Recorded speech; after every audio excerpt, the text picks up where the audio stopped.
Angular velocity. इससे पहले आपने जो वेलोसिटी की टर्म पढ़ी है that was v and that was taken as the rate of change of the displacement. इसको आप d ओवर t से भी शो कर सकते थे, इसको आप del d over del t से भी शो कर सकते थे, but this was the equation for the velocity in the translational motion. अभी जो हम काम कर रहे हैं that is in the angular motion और द सर्कुलर मोशन, और इस केस में वेलोसिटी की डेफिनेशन बिल्कुल सेम क्राइटेरिया पे हम जो है वो फॉर्मुलेट करेंगे, but now in this case the velocity that is represented by the angular velocity is represented by the omega, and omega is equal to rate of change of angular displacement.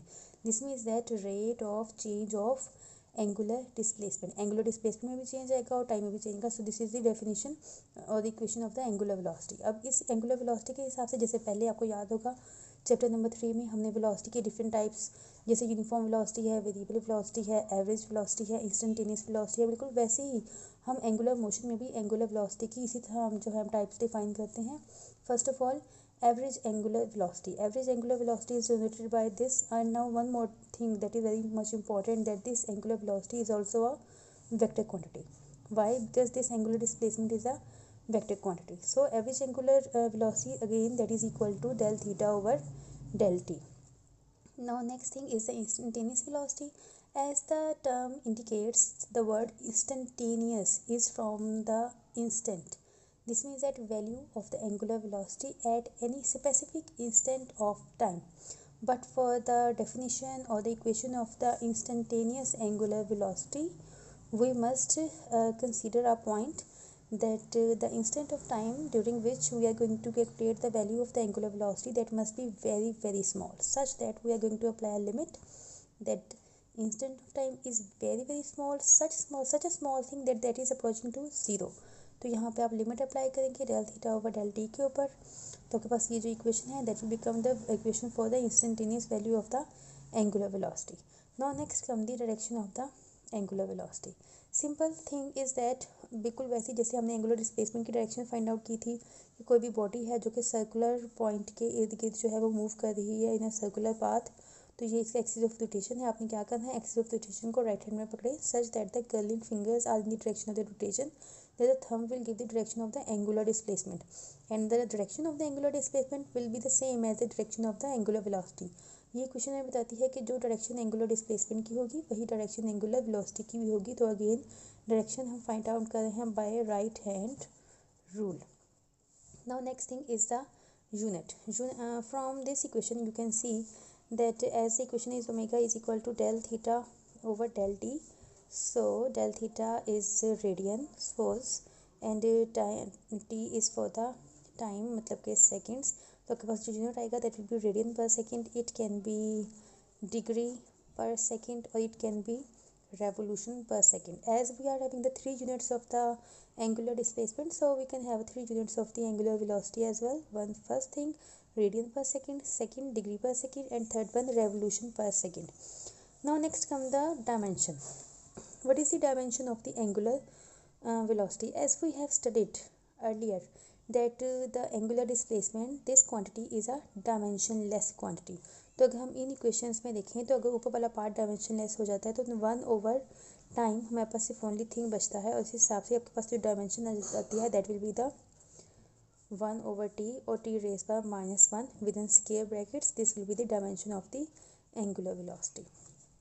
So this was the topic, but this topic will remain incomplete if we are not going to drive a relation between the linear velocity and angular velocity. यहाँ इस relation को हमने drive करना है और ये बताना है that there is a connection, there is a relation between the angular velocity and linear velocity. और we can say कि अगर आप angular velocity find out कर लेते हैं तो linear velocity भी पता की जा सकती है. अगर linear velocity find out कर सकते हैं तो angular velocity भी पता की जा सकती है. तो इसके लिए हम सपोज हम क्या करेंगे, इसके लिए हम ये कर रहे हैं कि suppose we are having a rigid body like this, और ये बॉडी जो है ये एंटी क्लॉकवाइज डायरेक्शन में मूव कर रही है about this axis of rotation. तो हमें पता चल गया कि आपके पास जो अपवर्ड डायरेक्शन है ये आपके पास डेल थीटा की डायरेक्शन है, और बॉडी अगर यहाँ से यहाँ तक मूव करती है तो एक आर्क लेंथ एस जो है वो कवर कर सकती है, और ये आर्क लेंथ जो है ये आपके पास रेडियस आ जाएगा आर, और ये आपके पास एंगल जो है वो डेल थीटा यहाँ पर अप्लाई हो रहा है.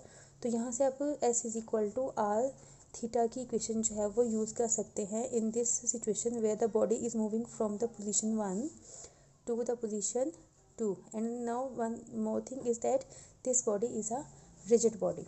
तो अगर पॉइंट P से पॉइंट बॉडी P2 की तरफ मूव कर रही है then obviously this will take some time. तो अगर टाइम लग रहा है दिस मीन्स दैट कि आपके पास हम इस रिलेशन को बोथ साइड्स पर डेल टी से डिवाइड कर सकते हैं. और अगर हम ये सपोज करें that the angular displacement is very small तो फिर हमें साथ में ये भी कंसीडर करना पड़ेगा that the time interval that time consumed for the body to move from the point P1 to point P2 that is very very small. तो यहाँ पे हम एक इस small value of instant of time के लिए लिमिट भी apply कर सकते हैं. So limit del t approaching to zero s over del t, यहाँ पे del s over del t भी कह सकते हैं. That is equal to limit del t approaching to zero r del theta over del t. Here del will be applied on theta, not on the r, because r is a constant thing for that, because the r is the radius of the circular motion और ये तो change नहीं हो रहा. इस वजह से del that is for the change वो हम r के साथ यूज़ नहीं करेंगे बल्कि वो एंगुलर डिस्प्लेसमेंट के साथ चेंज करेंगे, बिकॉज अगर असल में बॉडी के मूवमेंट के साथ साथ एंगुलर डिस्प्लेसमेंट ही चेंज हो रहा है. तो यहाँ पे अगर इस रिलेशन को सिंप्लीफाई करें then look closely, this is the relation for the linear velocity v. Here r will be remain the same and the limit will be applied on del theta over del t only. अगर आप इस relation को देखेंगे तो इस relation में और इस रिलेशन में बिल्कुल सिमिलैरिटी आपको नज़र आएगी. This will be the equation for the angular velocity omega. So we have drive the relation for v is equal to r omega. इसके लिए मोस्ट इम्पॉर्टेंटली आपने बॉडी कौन सी कंसिडर करनी है, that body must be a rigid body. Now here is a task for you that you have to search the definition for the rigid body and then you have to send me that definition in comment section of this video. So till next video students, Allah Hafiz.